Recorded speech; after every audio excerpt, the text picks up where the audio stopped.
and welcome to the Festival for Change. I'm here today with Adelle A'asante, who is a storyteller who challenges climate illiteracy. I'm Molly Chambers, and I'm a student at the University of Manchester.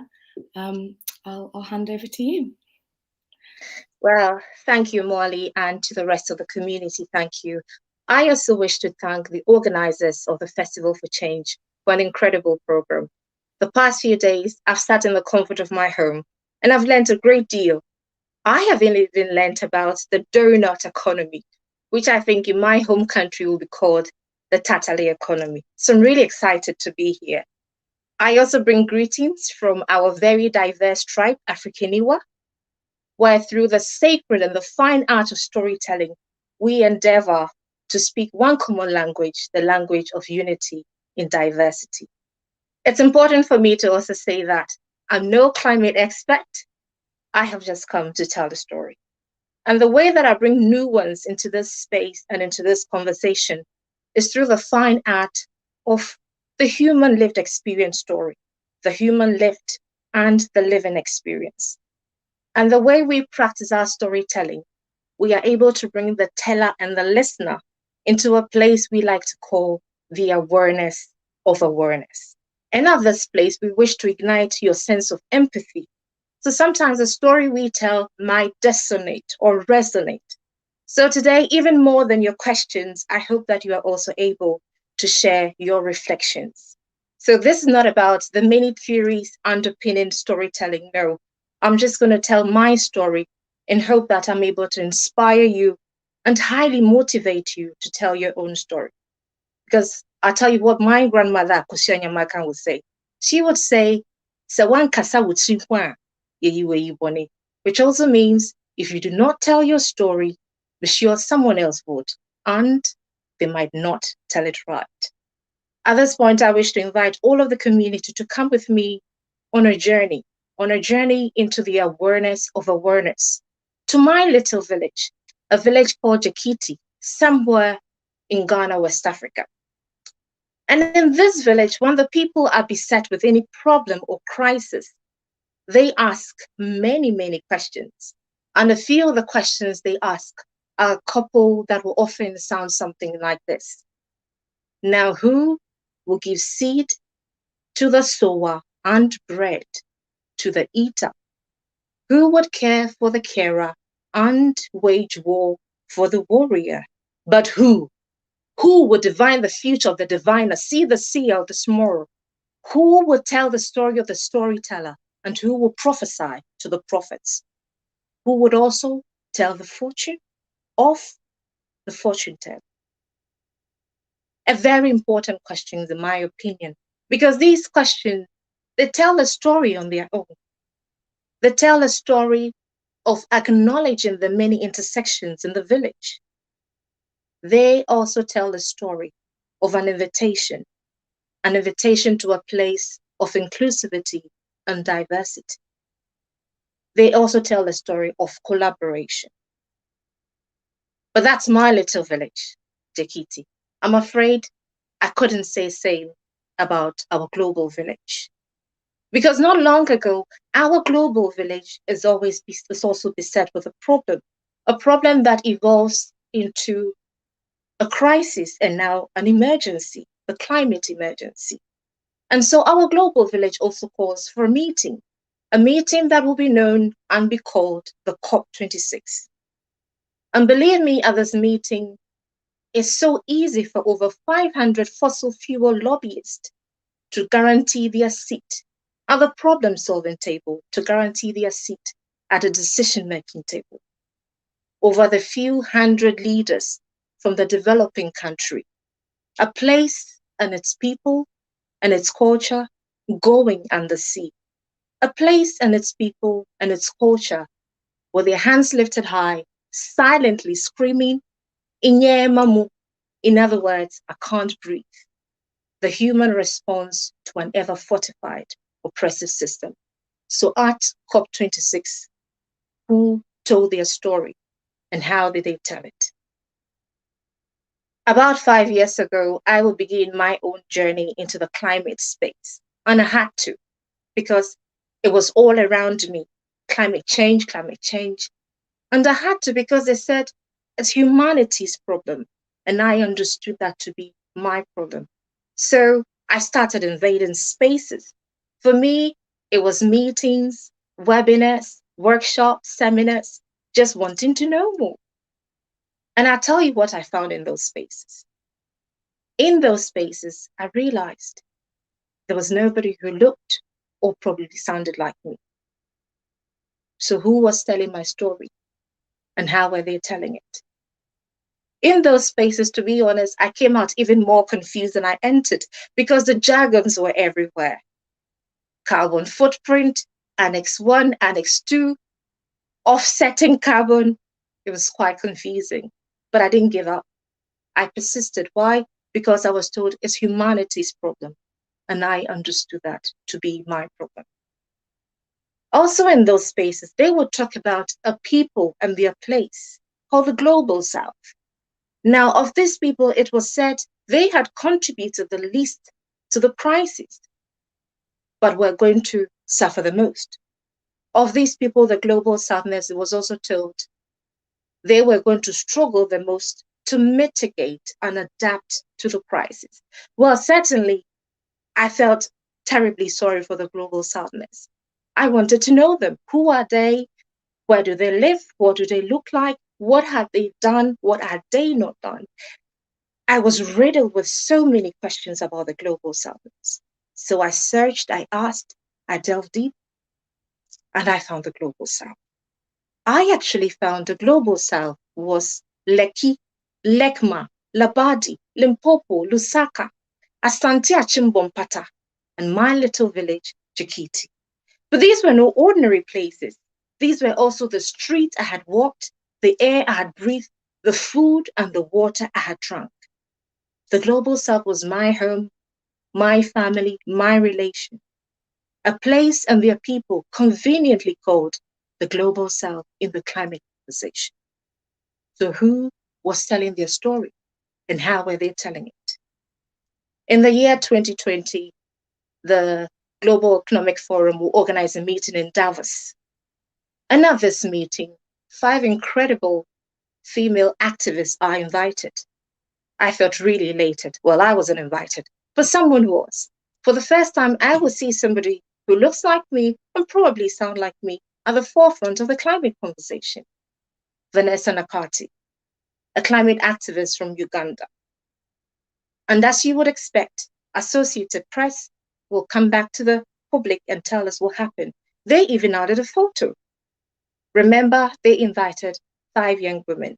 Of the photos we saw only 4. The one who looked like me and possibly sounded like me, Vanessa Nakati, was cropped out of the photo. And she will come back and say something like this. The day they cropped me out of the photo, they cropped an entire continent. Well, I say that's partly true because remember they said it's humanity's problem. So I say the day Vanessa Nakati was cropped out of the photo, a part of humanity was cropped out, deleted, omitted, erased, and completely whitewashed from the climate conversation. So who was telling their story and how were they telling it? For me, that meant I would go into our creative space with the rest of the tribe. And we will start a conversation about climate change and identity. It was a conversation about my many identities and my many intersections that identified me and the climate conversation.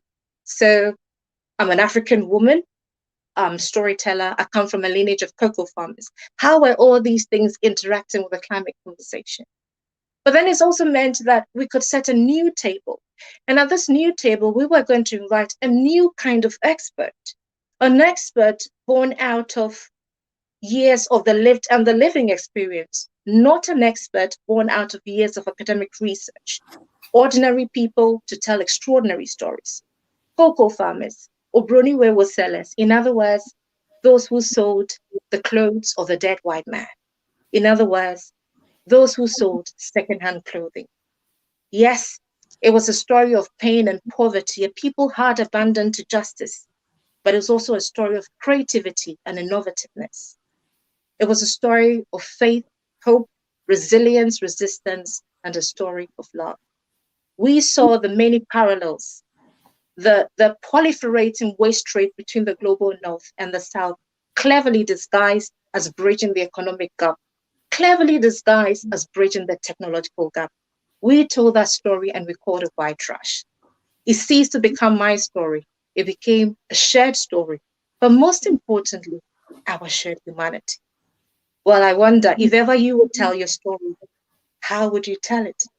And what would you call your story? Thank you, Molly. Thank you so much. That was fantastic. So whilst we sit with that and reflect, we're going to go to look at some of the resources that you've provided and kind of have a look through them now. Let me just put them on. So in some of the spaces I invaded on my climate journey, they will talk about the secondhand clothing. And somewhere in Ghana, they call these obroniweru, which also means the clothes of the dead white man. And the story stems back from colonial times. So this was the make-believe story of the fashion industry. This is meant to be the sustainability of the fashion industry.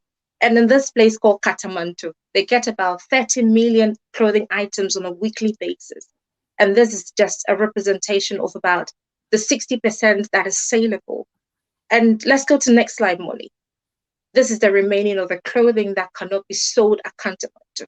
They end up being washed in open drains into the sea, and they get tangled up and they come back to the shore.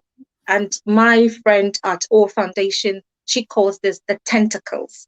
So the children go to the beach shore to play, and they can't play. They end up harvesting tentacles. The fishermen have to go further to catch, and some of them even have to give up their fishing activities.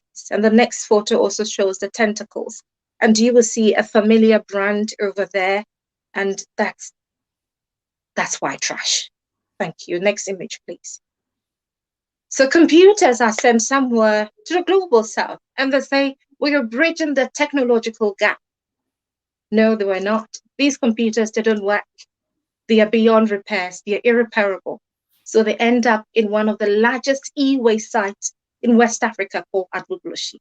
And at Agbogloshi, you find, next slide, please, somebody like this guy. He's dropped out of school, and he just breaks it apart. He dismantles it with no protection. Does anything, he gets hammers, stones, everything. He pulls it apart because he's trying to get some copper in there, some aluminum in there, some steel in there to sell, to make ends meet. And the next slide, you see that there's some burning going on. So anything possible to get some metals. I just call this white trash. Next slide, please. And this is also a very interesting image, because I said the story was also a story of creativity and innovativeness. This is my friend and my brother, Ishaq Ismail, who did this beautiful collage. And in there, he incorporates single-use plastics to tell the story, the many emotions that people exude as they wage through the crisis over there. And he sets this exhibition up for people to interact with these many different art pieces and how it speaks to them and their emotions. And the second one, do we have any other one after? And this is Kopinanya Akun. He spends the most of his days walking Takrady Beach, a part of the Atlantic, collecting plastics with his family. And he makes them into these beautiful art pieces. He's telling the story of plastic waste in the ocean. So at the bottom of the ocean, you see this mass of plastic waste, and the fishes are there. And this is everything he's picked from his walk by the beach. And I thought it was totally incredible. The next one, this is him as well, bottle tops, slippers, different kinds of plastic he picked from the seaside, and he made this really large mural over it. So he also opens up his studio for exhibitions to the general public. The last one, please. And that's him just telling his story and sensitizing the general public on the need of keeping the ocean clean. Yeah. So that's white trash. Thank you so much. That was amazing. one of the questions I have is, how do you think aid fits into this? So, I mean, there's kind of you were talking about like the idea of bridging a technological gap and, the kind of idea of charity and lifting people out of poverty, but that doesn't seem to be the case. So how do you think we can kind of change narratives around aid and charity? It's important, this question. And can I take you back to my village? When they had to solve a problem, they asked few questions. They said, who would tell the story of the storyteller? But they also asked, who would care for the carer? I feel that the thing with aid is the narrative is always being told by the global north. There's no collaboration in the story. And the people in the global south, the people who are contributed the least, who are going to suffer the most, they are oftentimes not invited to that table. If only we could sit and collaborate, then the global south could also tell what we need and how we need it. Maybe the donors thought, let's send the computers, they can repair it. They don't even have the infrastructure.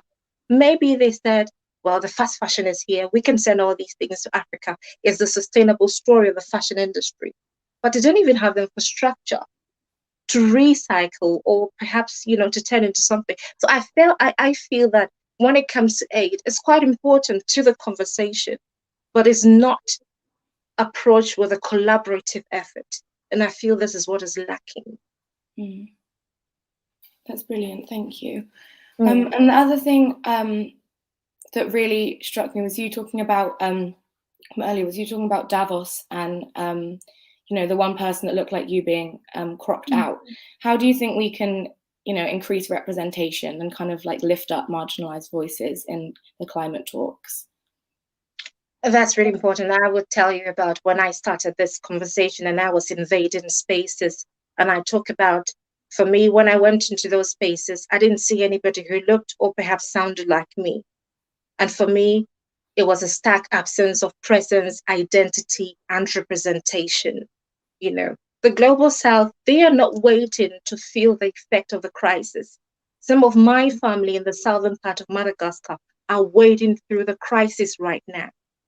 Representation is very important.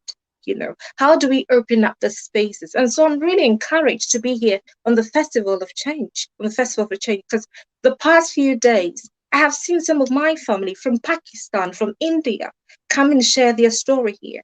And this is why I also feel the storytelling plays a vital role. I've been to spaces when they talked about the sustainability of cocoa, and the conversation was from the bean to the bar.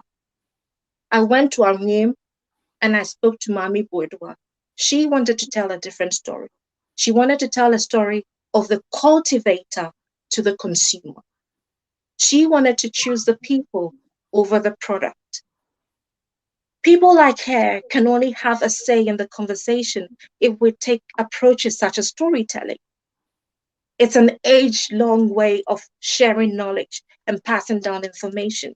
And I feel that this is where I also say that we need to cross the borders of expertise, and cross-disciplinary. The science, because for a long time, climate change was a science conversation. Look at me trying to decipher what offsetting carbon meant at the time. So I feel that we need to cross disciplines and make it an easy conversation, because this is humanity's problem. And I feel that's one of the ways we can get the presence and the identity and the representation. As I've spoken to you, I've spoken strange languages, but someone else will hear it. And for them, that will mean identity, that will mean presence, that will mean representation. That's great, thank you.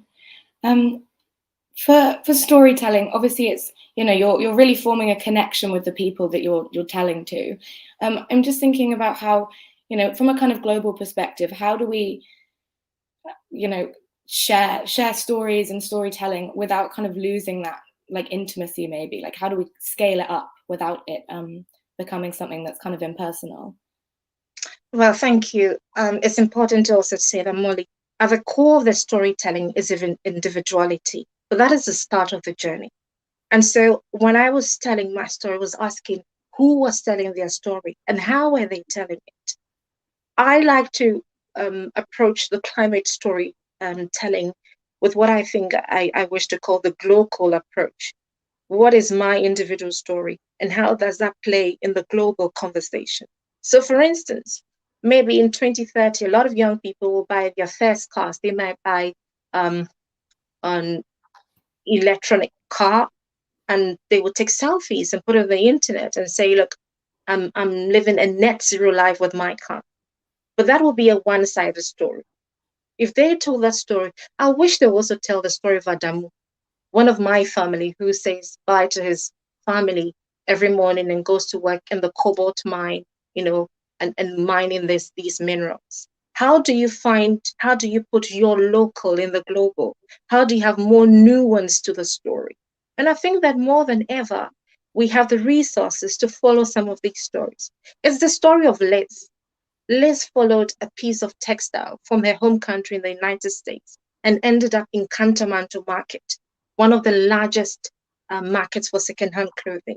And now she is telling a different kind of story, a story that has the voices of the ordinary people at the market, a story that is more nuanced. So I say, by all means, tell your story, but let's have a more nuanced approach to that story. Where does your local fit in the global? Brilliant, thank you. So we have a question now from Henry Lusengore, which is, are you aware of any good examples of North-South collaboration? I talked about Liz of EnT Foundation, and this is a woman who saw the destruction of the fast fashion industry around her as a fashion designer. She saw the fashion industry evolve from a place where they had 2 seasons a year to 56 seasons in a year. In her immediate environment, she saw the mental health. She saw her friends, her family within the industry taken to substance abuse.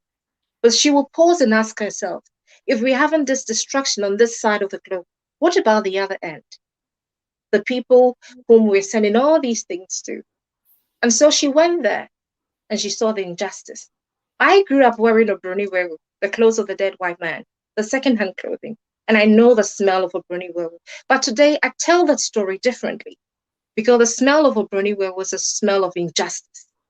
And so you have people like Liz who are working with the locals, trying to get their voices heard when they go for the sustainability meetings in Paris and in London, and they're talking about fashion. She tries her best to get some of these stories heard. And I think that is a beautiful collaboration.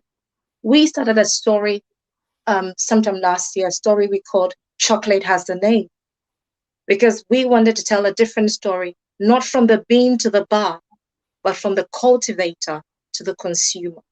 And I think these are just incredible collaborations. And I know that a lot of my family in the Global South are seeking for such collaboration to have a more nuanced approach into the climate conversation. Yeah. That's brilliant. Thank you so much. The other question I had was kind of about the power of art and how we can, I mean, obviously there was like so much innovation there, turning kind of like the whole like trash into treasure thing. How can we, make that more accessible to people?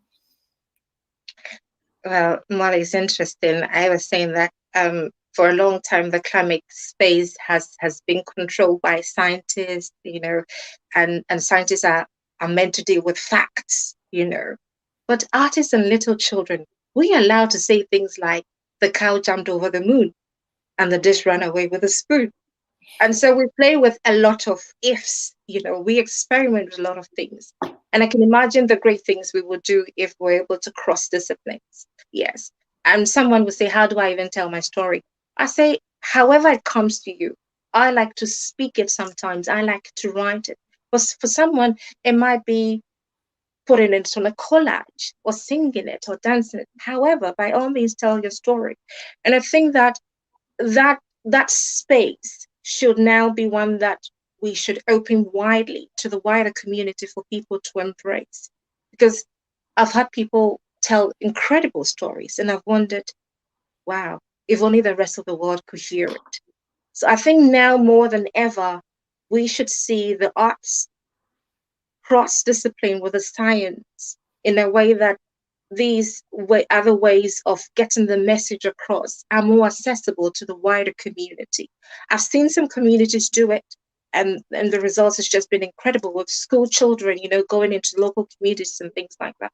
But I feel that perhaps now more than ever, it needs to be something that we probably need to look at, because wading through this crisis, a lot of uncomfortable things have to sit side by side. And sometimes it means getting a child or an artist to jump the cow over the moon, maybe. That's brilliant, thank you. We have another question here from Henry Lusengor, which is, do you think the COP26 approach to NDCs is nationalising the politics of climate change and undermining the potential for a local approach that you advocate? I felt so. When I told the story of COP26 and this meeting, for me, it was important to ask, who told the story of the islands or the small islands?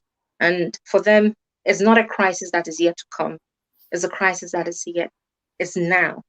And their needs were not even met. And I think that's very, very unfortunate. Are we taking a more global approach to the situation? I doubt. But I also feel that this is probably a discussion that will go to the wider community. I feel that there's a lot that could have been done. There's a lot that needs to be done, to be honest. And I'm part of the many people who felt like, no, COP26 really failed a majority of our families. The people, remember, who had contributed the least, but are suffering even in the now. Yeah. Brilliant, thank you. Okay. I think that's all we have time for today, unless you have any closing remarks. Yes. I just wish to say I can never overemphasize enough the power of storytelling. And in this tribe, I talk about our virtual tribe, Africaniwa. We try to hone in on the power of the lived and the living experience. And so when we meet as ordinary people to tell extraordinary stories, we would like to tell the climate story and continue that conversation on climate change and identity. And some of the many intersections we are yet to hear from. What about 20,000 of my family live in sub-Saharan Africa? People with albinism. What are their fears and their aspiration as we wade through the crisis? What about some of my family, the Fulanis and the nomads, who have come from a heritage of a people who migrate, who are constantly traveling? What about them? What about the migrants? Not long ago, 27 of my family will perish as they try to cross the channel. What about all these interesting intersections? We want to create the space for these ordinary people to come tell their own extraordinary stories. So at Africaniwa, we are hoping that sometime next year in April, we will hold a space and celebrate climate change and identity for the ordinary of ordinary people to come and share extraordinary stories about their lives and how they wade through the climate crisis. I also feel it's every opportunity for people to come and hear these unpopular stories from these unpopular voices and be inspired in every way to have a more nuanced approach as we wade through the crisis. Fantastic. Adelle, it's been an absolute honor to have you. Thank you so much for coming and sharing. Thank you to everyone who asked questions. To see more of Adelle's work, look in the comments. There are some links below for some interesting resources. Yeah, thank you again. It's been fantastic. Thank you very much.